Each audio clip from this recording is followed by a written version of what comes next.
Hello friends.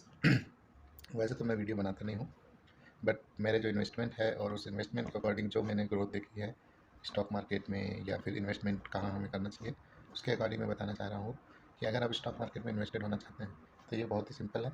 इसमें only thing ये है कि आपको अपना टेम्परामेंट हैंडल करना है।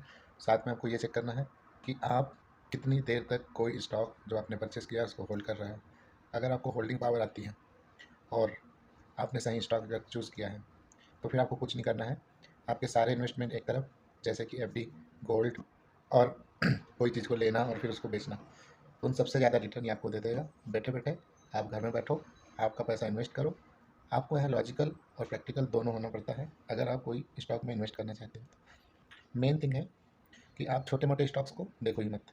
दूसरी चीज़ है, आप उन स्टॉक्स में इन्वेस्ट करो जो ऑलरेडी 10 या 20 साल से अच्छा कर रहा है, जो लोन फ्री हो, डेप्ट फ्री हो, उसमें आप इन्वेस्ट करो।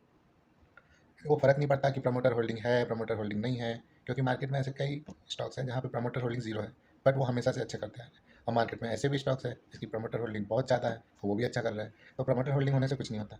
मेन चीज़ है मैनेजमेंट कैसा है। अगर आपका मैनेजमेंट अच्छा है, अगर आपके मैनेजमेंट को मालूम है कि वो क्या करना चाहते हैं फ्यूचर में, वो R&D में कितना इन्वेस्ट कर रहे हैं और वो किस एरिया में फोकस कर रहे हैं, उनकी एक्सपर्टीज़ क्या है, वो मनी को कैसे मैनेज कर रहा है, वो मार्केट को कैसे मैनेज कर रहा है, ये आपको कहीं मिलेगा नहीं डायरेक्ट, क्योंकि आप तो कंपनी का पार्ट हो नहीं। तो इसके लिए आपको क्या करना है, आप उनकी ग्रोथ हिस्ट्री को देखो कि उसने कैसे ग्रोथ करी है, उसने पैसे को कैसे मैनेज किया है, क्या वो कंसिस्टेंट रहे हैं, क्या उन्होंने नए प्रोडक्ट लाए हैं या पुराने प्रोडक्ट के भरोसे है, वो मार्केट में चलेंगे या समय के साथ वो बाहर हो जाएंगे। जैसे कि पहले टच पैड मोबाइल थे, नहीं थे, कीबोर्ड वाले मोबाइल थे, अब टच पैड मोबाइल आ गए हैं, तो आप स्क्रीन पे टच कर लेते हो। अब आने वाले समय में इसका नेक्स्ट वर्जन क्या होगा, तो उसके उस टाइप की कंपनी होनी चाहिए जो आने वाली चीज़ों पे भी फोकस करे।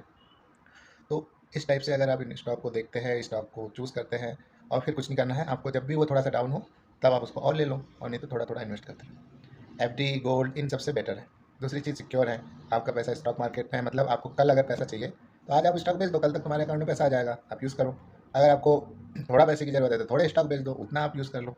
लेकिन एफडी में ऐसा नहीं है, एफडी आपको पूरी तोड़नी पड़ेगी, गोल्ड आपको पूरा बेचना पड़ेगा। दूसरी चीज़ है कि गोल्ड रख तो लोगे, लेके लॉकर चार्जेस देने पड़ेंगे, और अगर घर में ही रखा है तो चोरी की चिंता। आप कितने भी सिक्योरिटी में रह रहे हो, बैंक में चोरी हो जा रही है तो फिर घर तो कोई बात ही नहीं है। तो वो एक अच्छे इन्वेस्टमेंट है, बट वो कंजर्वेटिव इन्वेस्टमेंट है। अगर आपको थोड़ा बेटर रिजल्ट चाहिए, 14% 15% रिटर्न ईयर, तो आपको स्टॉक में इन्वेस्ट करना चाहिए। स्टॉक्स में इन्वेस्ट इन्वेस्ट वर्ड में यूज़ कर रहा हूँ, मैं ट्रेडिंग वर्ड यूज़ नहीं कर रहा हूँ। तो कभी भी आप कितने भी तुर्रम खां हो गए हो या कितने भी यूट्यूब वीडियो देख ली हो, बुक पढ़ ली हो, कभी भी ट्रेडिंग मत करो। इंट्राडे ट्रेडिंग तो करो ही मत, ऑप्शन ट्रेडिंग मत करो। ये सब आपके पैसे लूटने के तरीके हैं। तो इन सब में मत घुसना, नहीं तो जो कुछ कमाया है वो भी खत्म हो जाएगा, और कमाने की तो बात दूर की बात है। क्योंकि जो लोग आपको बताते हैं कि मैंने पैसा कमाया है इंट्राडे से या फिर फ्यूचर ऑप्शन करके, वो सिर्फ आपको कमाई का बताते हैं। जब वो गवाते हैं तो वो सिंपली छुपाते हैं। वो इंसान की आदत होती है कि अगर वो कुछ अच्छा करता है तो वो खुल के बताता है, लेकिन जब कुछ चीज़ बिगड़ जाती है, जैसे एक बच्चे से साइकिल चलाते चलाते साइकिल का कोई पार्ट टूट गया तो वो अपने पेरेंट्स को नहीं बताता। लेकिन अगर वहीं वो साइकिल को स्पीड से चलाना सीख जाता है तो वो दुनिया को घूम घूम के बताता है कि मुझे साइकिल चलाना आता है, मैं ये वाला करता हूँ, कर लेता हूँ। उसी प्रकार से आप बड़े हो या छोटे हो, जब भी आपको लॉस होता है तो आप छुपाते हैं वो चीज़। तो और उसमें लॉस होने के चांसेस 100% है, क्योंकि आप मार्केट को प्रिडिक्ट नहीं कर सकते। It's a one kind of gambling. तो लॉन्ग टर्म में इन्वेस्ट करो, अच्छी कंपनी में इन्वेस्ट करो, मैनेजमेंट तगड़ा होना चाहिए। सबसे मेन चीज़ है कि अगर मैनेजमेंट तगड़ा है, मतलब आपका ड्राइवर अच्छा है, तो आपकी गाड़ी को खरोच नहीं आएगी और डेस्टिनेशन तक पहुंचा देगा। और अगर आपका ड्राइवर अच्छा नहीं है तो आपको कितनी भी अच्छी गाड़ी दे दो, आप उसको ठोक दोगे। सीधी सी बात है। अच्छा मैनेजमेंट ढूंढो, ग्रोथ कंपनी देखो, उनके सर्विसेज को चेक करो। आप मार्केट में चले जाओ कि भाई, अगर मान लो फॉर एग्जांपल आपको आटा लेना है, तो आप कौन सा आटा लोगे, जो दुनिया में सबसे ज़्यादा लोग खा रहे हैं वही आटा लोगे ना। तो अब दे रहा 10 कंपनी, तो 10 कंपनी में से आप ढूंढ लो कि दो कौन सी कंपनी अच्छी है जो आटा बनाती है और जो लंबे समय से अपनी सर्विस पब्लिक को अच्छे से दे रही है, भले ही उसके लिए पैसे ज़्यादा चार्ज कर रही है। क्योंकि पब्लिक को पसंद है तो पब्लिक खरीदेगी, और अगर पब्लिक ने खरीदा तो कंपनी के पास पैसा जाएगा, अगर पैसा जाएगा तो वो शेयर होल्डर्स को भी पैसा बांटेगी। तो ऐसा है। रही बात डिविडेंड की, तो कुछ कंपनीज डिविडेंड देती है, कुछ कंपनी डिविडेंड्स नहीं देती है, तो इससे कोई फर्क नहीं पड़ता। ओवरऑल अगर आपका कंपाउंडिंग अच्छा हो रहा है तो आप वो डिविडेंड को भी उसी में डालोगे, और अगर नहीं और डिविडेंड दे रहा है तो ऑटोमेटिक उसमें ऐड ऑन हो ही रहा है। तो डिविडेंड के चक्कर में मत पड़ो कि वो डिविडेंड दे रही है नहीं दे रही है। अगर डिविडेंड दे भी रही है तो उसको ग्रोथ में ऐड करोगे ना, और कहाँ ले जाओगे। तो वो भी एक चीज़ है। इसके अलावा आप कम से कम स्टॉक्स रखो अपने पोर्टफोलियो में। अगर आपने 30 स्टॉक 40 स्टॉक्स रखे हैं तो आप उन चीज़ों को मैनेज ही नहीं कर पाओगे। फॉर एग्जांपल है कि अगर आप महीने में एक बार भी अगर मैनेजमेंट्स के बारे में जानना चाह रहे हो कि जिसमें मेरा पैसा है उसमें मैनेजमेंट क्या कर रहा है, उनके प्रेस रिलीज़ क्या है, तो अगर आप उनको चेक करोगे तो ऐसी 40 कंपनी है, और अगर आप 1 घंटे 2 घंटे एक कंपनी को दे रहे हो तो आपके पास तो टाइम ही नहीं है। या आप 40 कंपनी को रिव्यू कर पाऊँ, क्योंकि 40 इंटू अगर 2 आवर्स भी अगर एक कंपनी को दिया है एनालिसिस करने में, उसकी लेटेस्ट न्यूज़ जानने में, तो 40 में 80 घंटे आप कहाँ से लाओगे?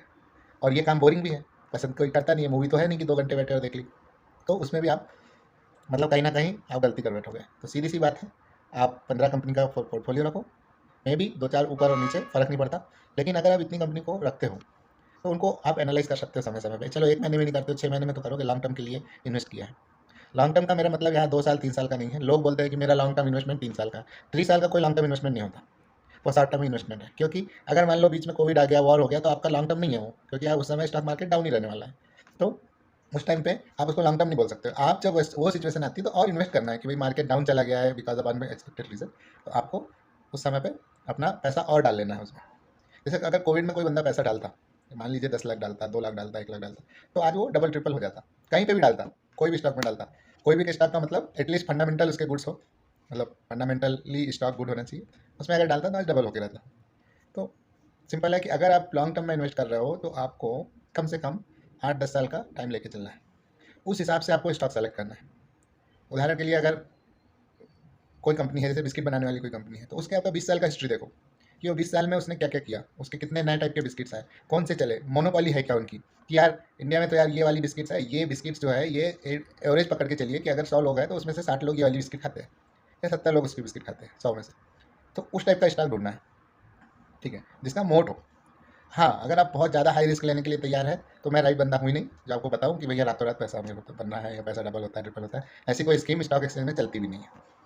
तो जो टेलीग्राम पे चैनल लगा के या यूट्यूब पे ये लगा के कि हम डबल करा देंगे, हम 15% स्क्रीनशॉट, सब स्क्रीनशॉट एडिटेड होते हैं, सब मतलब खुद से बनाए वाले होते हैं, वीडियो ही बन जाते हैं, यही आ गया है कुछ भी बताओ। तो कुल मिला के ये है कि 10 से 15 कंपनी रखो और उतने में खुश रहो और अपने इन्वेस्टमेंट कंटिन्यू रखो। सबसे बढ़िया काम और है कि चलो आपके पास टाइम ही नहीं है, जॉब करने वाले बंदे हो, आपको तो समय ही नहीं मिलता कि भाई कब हम इसके लिए समय निकालें, कब हम एनालिसिस करें, तो आप एक काम करो, इंडेक्स फंड ले लो और उसमें SIP करा दो। अब SIP आप कराओगे तो ऐसा नहीं है कि बिल्कुल जिस समय आपने मैंने बोला है आज जाना है और ले लेना है। एटलीस्ट देखना है कि मार्केट बहुत ज़्यादा ओवर वैल्यूड तो नहीं है, क्योंकि इंडेक्स ऑलरेडी बहुत ज़्यादा ओवर वैल्यूड होगा। तो जब आपको कंपाउंडिंग मिलना शुरू होगा तो वो थोड़ा लेट मतलब आपको मिलेगा। फिर आप हो सकता है कि उस बीच में आप indexing is good, index is not going well, तो आप सीधे से क्या कर लोगे, उसमें से पैसा निकाल। तो थोड़ा मार्केट जब ना तो अंडर वैल्यूड हो ना ही ओवर वैल्यूड है, वो सही टाइम है इन्वेस्ट करने का इंडेक्स फंड में, और फिर आप चालू रखो उसको। अंडर वैल्यूड है तो आप लमसम भी डाल सकते हो, लेकिन वैसी अपॉर्चुनिटी 8-10 साल में, 2-4 साल में ही आपको आती है, और वो भी कोई बता के नहीं आती है। तो आप जब अंडर वैल्यूड होगा उसका वेट करोगे तो आप इन्वेस्ट ही नहीं कर पाओगे। तो थोड़ा थोड़ा इन्वेस्ट करो, पर बहुत ज़्यादा ओवर वैल्यूड है इंडेक्स तो उसमें मत करो। इंडेक्स का मतलब है कि अगर आप सेंसेक्स ले लो, निफ्टी ले लो, तो इसमें क्या होगा कि जो टॉप कंपनीज है वो कोई भी कंपनी होगी, तो अपने आप जब टॉप कंपनीज डाउन होगी तो कोई दूसरी कंपनी उस इंडेक्स में आ जाएगी और इंडेक्स ग्रोथ करेगा। अब इंडेक्स कैसे ग्रोथ करेगा, उसको कैसे आप एनालाइज कर सकते हो, तो आप ये देखो कि भाई पिछले 5-10 साल में आगे इस कंट्री का क्या होने वाला है। न्यूज़ देखो और बजट देखो और लोगों के परसेप्शन सुनो कि भाई लोग क्या कहना चाह रहे हैं, ठीक है। तो लोग भी बोलते हैं ना कि भाई कहाँ जाएगा, और वो पॉलिटिकल इन्फ्लुएंस नहीं होना चाहिए बस, कि कोई पार्टी का बंदा है तो वो तो आपको बोलेगा कि देश सोने की चिड़िया बन जाएगा। तो कैसे बन जाएगा, कोई जादू थोड़ी ना है जो सोने की चिड़िया बन जाएगा। 3-4 ट्रिलियन की तो इकोनॉमी है और सुपर पावर्स के पास 20-30 ट्रिलियन है। तो सोने की चिड़िया विड़िया तो बनने वाला अभी तो है नहीं। तो आपको क्या करना है कि एक एवरेज ग्रोथ समझ के चलना है कि यार हाँ ऊपर जाने वाला है, मतलब जो कंट्री है वो ऊपर जाने वाली है। अगर ऊपर जाने वाली है तो इंडेक्स भी ऊपर जाएगा, क्योंकि इंडिया की जो टॉप 20 कंपनीज है वो स्टॉक्स में लिस्टेड है, और स्टॉक्स में अगर वो लिस्ट है तो आपको उसका बेनिफिट भी मिलेगा। क्योंकि वो जब इंडिया ग्रोथ करेगा तो वो 50 कंपनी पहले ग्रोथ करेगी, क्योंकि उन्हीं के पास तो मेन मतलब प्रोडक्शन है, उन्हीं के पास मार्केट है क्या, तो वो लोग ग्रोथ करेंगे। तो अगर कंट्री ग्रोथ कर रही है तो इंडेक्स भी ग्रोथ करेगा। तो ऐसी कंपनी में जहाँ डेवलप्ड कंट्री है वहाँ पे इंडेक्स ज़्यादा ग्रोथ करेगा नहीं, क्योंकि वो ऑलरेडी मैच्योर हो चुकी है। तो डेवलपिंग कंट्रीज जो उसमें आप इन्वेस्टमेंट के लिए जा सकते हो। तो उसका एग्जाम्पल जैसे इंडिया डेवलपिंग कंट्री है, यहाँ आप इन्वेस्ट कर सकते हो। और out of country also there are many options where you can go and invest. But again आपको उतना एनालिसिस, उतना टाइम, उतने लफड़े, उतने छोटे चीज़ों के बीच से गुजरना पड़ेगा। तो अगर टाइम है तो दूसरी जगह जाओ, नहीं तो इंडिया का मार्केट बहुत है, 6-7 हज़ार कंपनी है। अगर इतनी कंपनी में से 10 कंपनी अगर ढूंढ ली तो बढ़िया है। आपका ग्रोथ कैसे होगा उसके बारे में थोड़ा बताऊंगा, कि आपको 2-3 साल तो ये लगेगा कि मैं लॉस में चल रहा हूँ, क्योंकि मार्केट ऐसे ही है। मार्केट आपको FD का रिटर्न नहीं देगा, क्योंकि ये साल खत्म हुआ ये लो आपका 6%, और उसमें से 10% FD में भी काट लेती है बैंक, क्योंकि ये टैक्स हो गया ये इंटरेस्ट। तो अगर 6,000 रुपये 1 लाख पे मिला तो उसमें से 600 रुपये वो काट लेगी टैक्स, है ना। तो यहाँ ऐसा नहीं है। यहाँ क्या है कि आप मार्केट को प्रिडिक्ट नहीं कर सकते। तो मार्केट में जब आप इंटर हुए हो तब आपको मालूम नहीं है कि स्टॉक ऊपर ही जाना है, क्योंकि आप कितना भी अच्छी डाइट ले लो, साल में 1-2 बार बीमार पड़ते ही है। तो सेम है, अगर कंपनी कितनी भी अच्छी हो, कभी ना कभी वो अप एंड डाउन होगी, कोई ना कोई वजह से, मतलब प्रोडक्शन रुक गया, डिलीवरी नहीं हुई उनकी मार्केट की, पैसा वापस नहीं आया, उन्होंने नई जगह इन्वेस्ट कर दिया। तो जैसे आदमी की एक बॉडी होती है जो कभी ना कभी कितने भी अच्छे हेल्थी लाइफ स्टाइल रखो, वो ऊपर नीचे होती है कि आज सिर दर्द हो रहा है, आज बॉडी पेन हो रहा है, सर्दी होगी, कोल्ड होगी, तो ये रीज़न है, पहले ही आपने बॉडी को कितने भी अच्छे तरीके से मैनेज किया है। तो हम एज अ मैनेजर हमारी बॉडी को मैनेज कर रहे हैं, फिर भी हम लोग बीमार हो जाते हैं। तो सेम कंपनी भी है, क्योंकि दूसरे सर्कमस्टेंस, जैसे वेदर खराब हो गया है तो आप क्या कर लोगे, आप बीमार हो गए। तो वैसे ही अगर कोई डिजास्टर आ गया है या कोई प्लांट बंद हो गया है तो आप कुछ नहीं कर सकते, आउट ऑफ कंट्रोल है। तो वैसे ही स्टॉक्स में भी है। तो आप जब भी इन्वेस्ट करो, ये मत सोचो कि 6 महीने में पैसा, मैंने बता दिया 8-10 साल के लिए इन्वेस्टमेंट करो। अगर आप 8-10 साल इन्वेस्टमेंट करते हैं लगातार, और अगर सही से 12-15% की कंपाउंडिंग होती है, तो आप अच्छा खासा मोटा पैसा कमा लोगे। पूरा पैसा कभी इन्वेस्ट मत करो। लेकिन कुछ लोग बोलते हैं कि पूरा करो, कुछ लोग बोलते हैं कि आधा करो, कुछ लोग बोलते हैं इतने परसेंट करो, इतने परसेंट करो। ये तुम्हारी कैपेसिटी के ऊपर है। अगर आप कर सकते हो कर दो, नहीं कर सकते हो मत करो। It's about risk. रिस्क लेना ही पड़ेगा, क्योंकि अगर ज़्यादा ग्रोथ चाहिए तो रिस्क लेनी पड़ेगा। अगर आप एक दुकान भी खोलोगे, पानी पूरी का ठेला भी लोगे, तो आप पानी पूरी या पानी तो पहले उसके मसाले खरीद के लाओगे, अब बिके ना बिके उसकी क्या गारंटी है। रिस्क तो वहाँ भी है। और रिस्क तो आप अगर एरोप्लेन भी बना रहे हो तो वो भी कंपनियां डूब रही हैं, रिस्क तो है। लेकिन अगर आप सही एनालिसिस करते हो, सही चीज़ें देखते हो, सही चीज़ें समझ लेते हो, इसमें आपके माइंड गेम को बहुत समझना, मतलब माइंड गेम अगर आपको आता है कि भाई माइंड आपका कंट्रोल में है, कब आपको एग्रेसिव हो जाना है, कब आपको दबे रहना है, मतलब कि शांत रहना है, चीज़ें चल रही है चलने दो, लॉस हो रहा है होने दो। लेकिन अगर आपको मालूम है कि यार ये स्टॉक बढ़ेगा ही बढ़ेगा, तो आप चुपचाप रहो, चिल करो, कोई दिक्कत नहीं, क्योंकि आगे चल के वो आपको प्रॉफिट देना ही है। ठीक है। तो और मल्टी सेक्टर्स में अगर डाल सकते हो तो डाल दो। तो बहुत ओवर डाइवर्सिफिकेशन भी मत करो कि 8-10 सेक्टर में चले गए, हर सेक्टर से 2-2 स्टॉक्स उठा लिए, कोई मतलब नहीं है। अच्छी कंपनी है, अगर सेम सेक्टर की भी है तो कोई बात नहीं। और सेक्टर डाउन होता है, ये होता है, वो होता है, ऐसा कुछ नहीं होता है। हर सेक्टर में अच्छी कंपनियां हर साल ग्रो कर रही है, और हर सेक्टर में बुरी कंपनियां भी है जो हर साल। तो ऐसा नहीं है कि ये सेक्टर खूब बढ़ेगा, वो सेक्टर खूब बढ़ेगा। अपने को 10 कंपनी तो ढूंढना है, और कोई नए सेक्टर को ढूंढने के चक्कर में समय बर्बाद नहीं, कि ये एक इनोवेटिव सेक्टर है, वहाँ पे तो खूब ही कुछ होगा। अरे जब आना है वो सेक्टर आपको खुद नज़र में आएगा, क्योंकि न्यूज़ देख ही रहे हो, तो न्यूज़ में पता चल ही जाएगा कि हाँ अभी वीज आ रही है। और वो सेक्टर तो पुरानी है ना, व्हीकल सेक्टर जो हुआ या जो इंडस्ट्री हुई वो तो पुरानी है। तो उसमें ये तो चेंजेस है, प्रोडक्ट बदल रहा है कि पेट्रोल की जगह इलेक्ट्रिक से चल रही है। तो वैसा कुछ नहीं है। अगर आपको जिस चीज़ के अंदर थोड़ी सी एक्सपर्टीज है, जो आप काम करते हो, जैसे आप जॉब कर रहे हो, तो आपको नॉलेज है कि ये फाइनेंसिंग बैंकिंग में जॉब कर रहे हो तो आपको बैंक का नॉलेज है। आप एग्रीकल्चर खेती करते हो तो आपको खेती का नॉलेज है। आपको दवाइयों का नॉलेज है, क्योंकि आप फार्मा कंपनी में काम कर रहे हो। अगर आप आईटी कंपनी में, तो आपको सॉफ्टवेयर कंपनी का नॉलेज है। तो उस सेक्टर में जहाँ आप काम कर रहे हो, वहाँ हो सकता है कि आप अच्छी कंपनीज को चूज़ करने में सफल रहोगे। ना कि फार्मा वाला बंदा आईटी में जाके कंपनी ढूंढ रहा है कि कौन सी कंपनी अच्छी है। क्यों ढूंढ रहा है? क्योंकि वहाँ का पी और फार्मा का पी सेम नहीं है। तो पी रेशो जब कंपेयर करोगे तभी आपको पता चल जाएगा कि यार यहाँ मतलब समझ ही नहीं आ रहा ना चीज़ें, तो उसमें क्यों घुसना है। तो भाई फार्मा का बंदा फार्मा के 2 स्टॉक उठाए, ना कि आईटी पे जाए। फंडामेंटल चेक कर लेगा, प्रोडक्ट कैसे सेल होते हैं, बिजनेस कैसे वर्क करता है, वो नहीं समझ में आया, क्योंकि आप ऑनर बन रहे हो कि अगर आपने अगर एक शेयर लिया किसी कंपनी का तो आप उसकी पार्टनरशिप में हो गए। तो आप वही लगाओ ना जहाँ आपको नॉलेज है। तो उस हिसाब से अगर आप चलोगे तो इसमें अच्छा पैसा कमाओगे। जितने जल्दी शुरू हो सकता है उतने जल्दी इन्वेस्टमेंट शुरू कर दो। अपॉर्चुनिटीज आते जाएंगी और जाते जाएंगी, अगर आप इन्वेस्ट नहीं करोगे तो। और सही जगह इन्वेस्ट करोगे तो ही पैसा बनने वाला है। और जब तक मार्केट में पैसा है, मतलब मार्केट में पैसा है, मतलब आपके जो भी इन्वेस्टेड स्टॉक्स है उसमें भी आपका पैसा है, और वो ग्रोथ हो भी रहा है, तो ज़्यादा तुर्रम खाना बने। क्योंकि होता है कि शुरू शुरू में जब बंदा आता है तो वो ओवर एक्साइटेड हो जाता है और सोचता है कि मेरे से अच्छा तो कोई इन्वेस्टर है नहीं, क्योंकि मैंने शुरू में ही थोड़ा बहुत पैसा कमा लिया। तो मार्केट ऐसे झटके देते रहेगा कि आपको लगेगा कि आप बहुत मतलब स्मार्ट इन्वेस्टर हो, और आपको ये थोड़ी देर बाद 2-4 दिन में ये भी बता देगा वो कि आपको कुछ नहीं आता है, क्योंकि वो मार्केट फिर से डाउन हो जाएगा। तो ये सब चलते रहता है उतार चढ़ाव, पर ओवरऑल मार्केट ऊपर चलता जाता है, ग्रोथ ऊपर ही होती है। ऐसा नहीं है कि कोई कंट्री पूरी पूरी तरीके से खत्म हो जा रही है। अगर पूरी कंट्री खत्म हो जा रही है तो मतलब उस कंट्री के सारे लोग भी खत्म हो रहे हैं, तो आप भी खत्म हो गए। तो उतना अनएक्सपेक्टेडली मतलब सोचना भी नहीं चाहिए। तो ग्रोथ की पॉइंट ऑफ व्यू से सोचोगे तो कंट्री भी ग्रोथ करेगी, सेक्टर भी ग्रोथ करेगा, इंडस्ट्री भी ग्रोथ करेगी, और पर्टिकुलर जो बंदा इन्वेस्ट कर रहा है वो भी ग्रोथ करेगा। फर्स्ट वीडियो है, लंबा है, आज तक कोई वीडियो बनाया नहीं। पर मेरे इन्वेस्टमेंट में ऐसी रहा है, कहीं मैंने मल्टी बैगर भी बनाए हैं, कहीं मैं लॉस में भी हूँ, कहीं मैंने दूसरे को भी कॉपी किया है, कहीं खुद से भी एनालिसिस करके लिया है।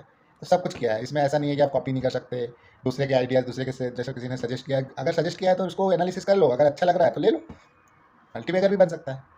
पर खुद का गट फीलिंग होनी चाहिए कि यार ये स्टॉक जाएगा कि नहीं ऊपर, प्रोडक्ट में दम है कि नहीं, मैनेजमेंट में दम है कि नहीं, इसकी हिस्ट्री बेहतरीन है कि नहीं। क्योंकि 10-12 कंपनी लेना है, 6-7 हज़ार कंपनी में से, तो 10-12 कंपनी तो एटलीस्ट ऐसी चेक ही कर सकते हैं जिसकी 4-5 चीज़ बढ़िया हो।